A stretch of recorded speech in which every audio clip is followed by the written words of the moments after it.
হাওয়ায় দুলছে সুজিত বসুর উদ্যোগে তৈরি মেসির মূর্তি। লেকটাউনে যে কোনো মুহূর্তে মেসির স্ট্যাচু ভেঙে পড়ার আশঙ্কা রয়েছে, বড়সড় বিপদেরও আশঙ্কা করা হচ্ছে।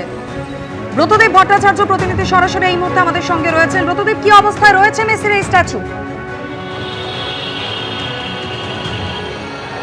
দেখো, এখন কিন্তু জোড়া জটিলতা দেখা দিয়েছে। একদিকে এই মেসির মূর্তি 44 ফুট উচ্চতার এই মূর্তি হাওয়ায় দুলছে, যা থেকে যে কোনো সময় বিপদ ঘটার আশঙ্কা রয়েছে। প্রশাসন নির্দেশ দিয়েছে এই মূর্তিটিকে এখান থেকে সরিয়ে ফেলতে হবে, কিন্তু একই সঙ্গে এই নির্দেশও রয়েছে যে মূর্তিটিকে অক্ষতভাবে এখান থেকে নামাতে হবে।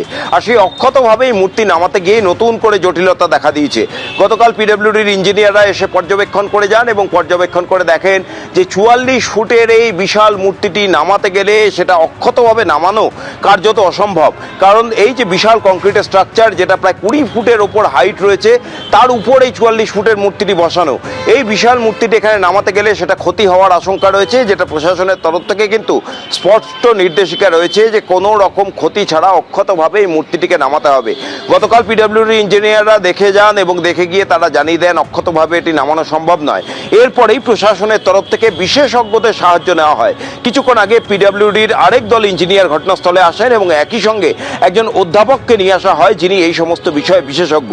সেই অধ্যাপক তিনি এখানে পর্যবেক্ষণ করেন যে কোন অবস্থায় রয়েছে মূর্তিটি, কতটা বিপদ রয়েছে এবং একই সঙ্গে বিশাল এই মূর্তিটি কিভাবে এই উচ্চতার থেকে নামানো সম্ভব।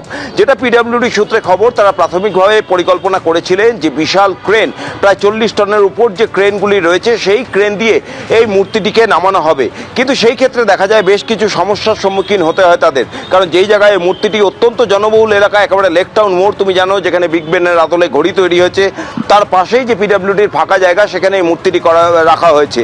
ক্রেন দিয়ে এই মূর্তিটি নামাতে গেলে একাধিক ক্রেনের প্রয়োজন এবং একাধিক ক্রেন নিয়ে এসে এইখানে মূর্তিটি নামাতে গেলে এখানে যান চলাচল বন্ধ করতে হবে।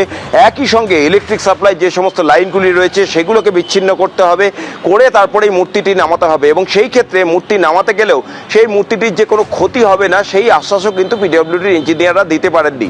তারা যথেষ্টই আশঙ্কায় রয়েছেন যে ক্রেন দিয়ে এই মূর্তি নামাতে গেলে সেটি যে কোনো সময় ক্ষতিগ্রস্ত হতে পারে। এরপর একই সঙ্গে এই মূর্তির যিনি শিল্পী, অর্থাৎ এই মূর্তিটি যিনি তৈরি করেছিলেন মন্টি পাল, তাকেও কিন্তু ডাকা হয়। এসডিওর উপস্থিতিতে যারা পিডব্লিউডির আধিকারিক, তাদের সঙ্গে বৈঠক করেন ওই শিল্পী এবং বৈঠকের পর তার থেকে জেলা প্রশাসনের আধিকারিকরা জানতে চান যে কিভাবে এই মূর্তিটি ইনস্টল করা হয়েছিল।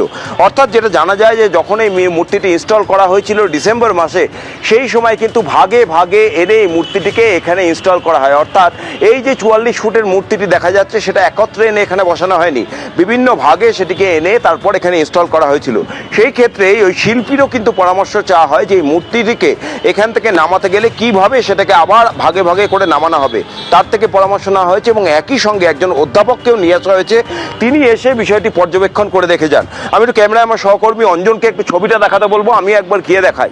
এই যে বিশাল কংক্রিটের স্ট্রাকচার দেখছো আমার পাশে, যার ওপর এই মূর্তিটি বসানো, এইটা পুরো কংক্রিটের তৈরি। তার ভিতরে গিয়ে একবার ছবিটা দেখাচ্ছি। প্রায় 2 তলা উঁচু এই স্ট্রাকচার। আমি সেই ঘরের ভেতরে রয়েছি, যেই ঘরের উপরে মেসির এই 44 ফুটের বিশাল মূর্তিটি বসানো হয়েছে। ক্যামেরায় অঞ্জন বিশ্বাসকে একটু দেখাতে বলছি। এই সেই ঘর, এই যে কংক্রিটের স্ট্রাকচার দেখতে পাচ্ছ, প্রায় 2 তলা বাড়ির সমান এই কংক্রিটের স্ট্রাকচার, তার উপরে কিন্তু মেসির এই মূর্তিটি বসানো। এবং যেভাবে মূর্তিটি বসানো হয়েছে তাতে পিডব্লিউডির যারা ইঞ্জিনিয়ার, তাদের মত অবৈজ্ঞানিক পদ্ধতিতে এখানে বিশাল এই মূর্তিটি বসানো হয়েছে। এই যে লোহা স্ট্রাকচার দেখছো, যে এই কংক্রিটের স্ট্রাকচার দেখছো, এই কংক্রিটের স্ট্রাকচারের যে ছাদ, তার উপর লোহার অ্যাঙ্গেল দিয়ে সেখানে আরেকটি স্ট্রাকচার তৈরি করা হয় এবং তার উপর মেটালের শীট বসানো হয়েছে। এবং সেই মেটালের শীটের ওপরে কিন্তু মেসির এই বিশাল মূর্তিটি বসানো। সেই মেটালের শীট থেকে মেসির এই মূর্তিটিকে নিচে নামিয়ে আনার কাজ যথেষ্টই কষ্টকর এবং পিডব্লিউডির যারা আধিকারিক, তারা কিন্তু যথেষ্ট সমস্যায় পড়ছেন। প্রাথমিকভাবে যেমনটা বলছিলাম, তারা প্রাথমিকভাবে ভেবেছিলেন ক্রেন এনে ক্রেন দিয়ে এই মূর্তিটিকে উপর থেকে নামানো হবে, কিন্তু সেই কাজ করতে গিয়ে তাদের বেশ কিছু সমস্যার সম্মুখীন হতে হয়। কারণ এই দেখতেই পাচ্ছ আমার ডান হাতে, অর্থাৎ মূর্তির পিছন দিকে সার্ভিস লেন রয়েছে এবং মূর্তির সামনের দিকটায় সেটা কিন্তু ভিআইপি রোড। অর্থাৎ এখানে যদি ক্রেন নিয়ে আসতে হয়, বিশাল আকার সেই সমস্ত ক্রেন, এবং পিডব্লিউডির আধিকারিকদের মতে একটি ক্রেনের মাধ্যমে এই মূর্তিকে নামানো সম্ভব নয়, সেই ক্ষেত্রে একাধিক ক্রেন প্রয়োজন। এবং সেই সমস্ত ক্রেন নিয়ে এসে এখানে যদি মূর্তিটিকে নামাতে হয়, তাহলে যান চলাচল বন্ধ করতে হবে। এবং আরও একটি সমস্যার বিষয় রয়েছে, যেখানে এই মূর্তিটি অবস্থিত, এটা কিন্তু লেকটাউনের সাবওয়ের ওপরে, অর্থাৎ যেই মাঠের ওপর দেখছো মূর্তিটি রয়েছে, এর নিচে সাবওয়ে রয়েছে। এইখানে বিশাল আকার টাকার ওই ক্রেন নিয়ে এসে যদি এই মূর্তিটিকে নামানোর কাজ হয় সেই ক্ষেত্রে সাবওয়ে ক্ষতিগ্রস্ত হওয়ারও একটা আশঙ্কা রয়েছে। অর্থাৎ সব দিক দিয়ে দেখতে গেলে কিন্তু এই যে মেসির মূর্তি অর্থাৎ লেক টাউন মোড়ে 44 ফুট উচ্চতার মেসির এই মূর্তি নামাতে গিয়ে এখন কিন্তু রীতিমতন বেগ পেতে একদমই হচ্ছে। বিভিন্ন কারণে কিন্তু একটা জটিলতার সৃষ্টি হয়েছে। আপাতত ব্রতদীপ তোমায় ধন্যবাদ। রাজ্যে পালাবদলের পর থেকে এখনো পর্যন্ত ইস্তফা দিয়েছেন 7টা পুরসভার মোট 115 জন তৃণমূল কাউন্সিলর, যার মধ্যে নবতম সংযোজন হলো ডায়মন্ড হারবার পুরসভা। 16 জনের মধ্যে 8 জন কাউন্সিলর পদত্যাগপত্র দিলেন মহকুমা শাসকের হাতে।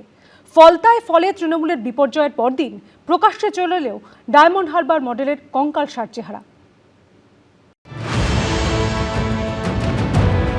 প্রথমে বিধানসভায় বিপর্যয়, পরাজিত খোদ মমতা বন্দ্যোপাধ্যায়, হাতছাড়া সাম্রাজ্য।